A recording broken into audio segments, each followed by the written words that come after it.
An instructional video by Jace Consulting Group. All right, in this segment, we're going to talk about how to do your daily log on the contractor foreman project tracking application. As you can see, we have a daily log here for this site. The site number is 177267. It's for 422. And the foreman here did his daily log, did a pretty good job. We'll go over each component of the daily log. So you put your project ID in here, whether it be a site number or a site name, whatever project you're working on, of course. The arrival date and time, just tell us what time you got to site and mark that in there. Site conditions, basically what are the conditions of your site there. It depends on what are the actual conditions on your site. You have just good, fair, and poor.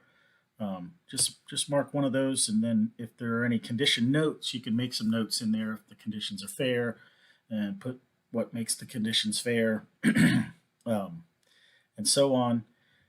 And then task performed. You can see today they installed 700 FirstNet radios on all three sectors, dressed in the antennas, powered up 1900 and 700, installed a new power trunk, snapped it in, decommed the old power trunk, and then wired into the DC-12. So they gave us a brief description of what they did, and that's good enough. Just make sure you give a good description of the work that you're performing that day, so we have an understanding of what it was that you completed there. So in this block here, we're status and departure, right? For every day that you're on site, or every day that you're supposed to be on site, even if you are going to miss a day for rain, you still need to do a daily report for that day. So every day of the in construction project needs to have a daily log done for it. In this block, the foreman needs to do the daily log in the morning when he first comes to site for that day, and you should mark it in progress in the morning. So that daily log is in progress, and then at the end of the day, you come back to your daily log, make any adjustments to the tasks performed. Any updates to the site condition or weather, so on and so forth, make those adjustments and then mark it completed. Right, so you can see at 6:36 p.m. they marked it completed. They finished for the day, and went home or to the hotel or whatever, and submitted their daily log as completed.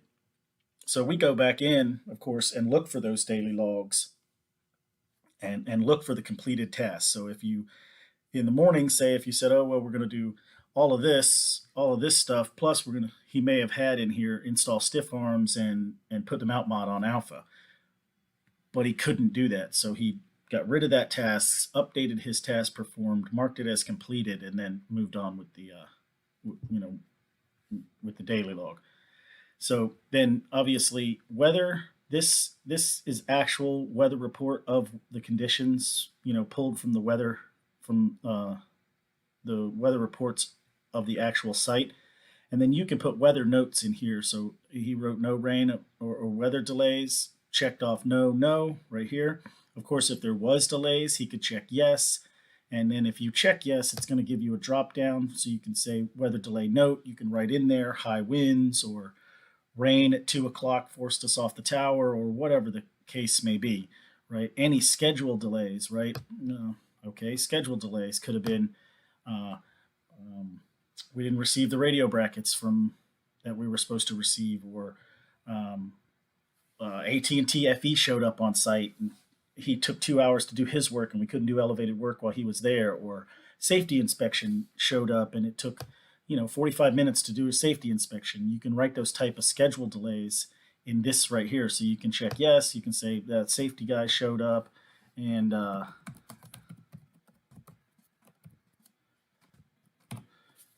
something like that, right? And then now we have a record of that happening inside your daily log. Of course, none of that happened on this particular site, so he checked no, right? So going across here, you can put your employees here. If you're in-house, you should put your employees here. Were there any visitors on site? You can write yes. If there was a safety guy that showed up, or a FE or something like that, you can write yes in here. Tell us the outcome of that. Safety guy showed up, safety inspection passed, whatever. You should make those notes in here, right?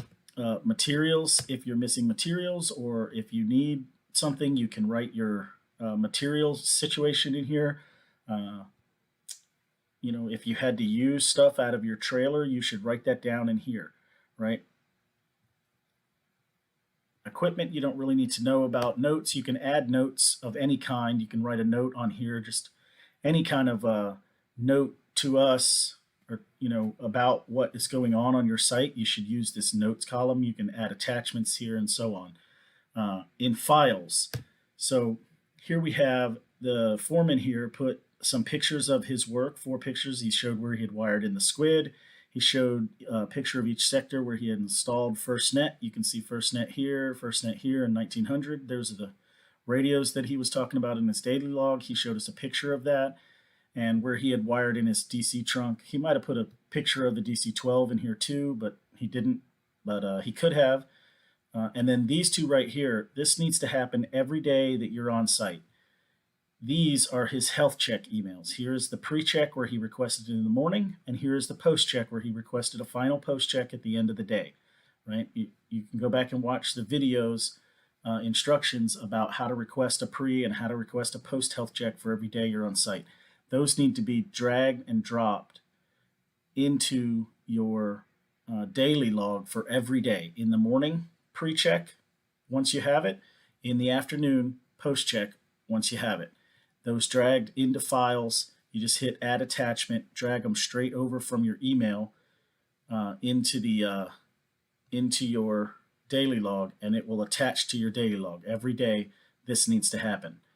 And then just throw a few pictures of your work from today in there. If you had a weather delay, you might throw a picture of it raining, or if you had a safety guy on site that took 2 hours, you might throw a picture of that event that took too long or something. Anything to support what you're telling us in your daily log, you need to put that in your daily log. And that's pretty much how you do your daily logs. The more information you put in there, the better. That way we have a record of what you're doing on site and what it's costing and how long it's taking and what occurred during the day, so that we can paint a picture of what we're going through out there. In the event something happens, we can tell the customer, hey, this happened and here's a record of it, and how do we account for that, or whatever the case may be, whatever we need to do to accommodate that so that we can reduce slowdowns, reduce the effects of that going forward in the build. And there's daily logs.